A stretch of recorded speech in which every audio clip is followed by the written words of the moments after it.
শেখ হাসিনা তো পালাতে পারছে, আপনারা কিন্তু পালাতে পারবেন না। একদিকে আইন শৃঙ্খলা বাহিনী, একদিকে সেনাবাহিনী, একদিকে আমরা জনগণ, বিপ্লবী ছাত্র জনতা।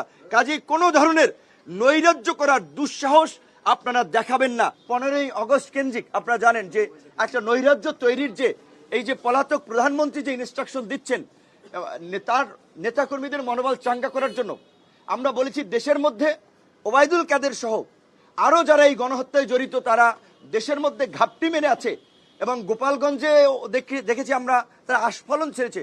অনতিবিলম্বে তাদেরকে খুঁজে খুঁজে গ্রেপ্তার করা এবং ছাত্রলীগ যুবলীগের সন্ত্রাসীদেরকে ওবায়দুল কাদের নিজেই লেলিয়ে দিয়েছেন।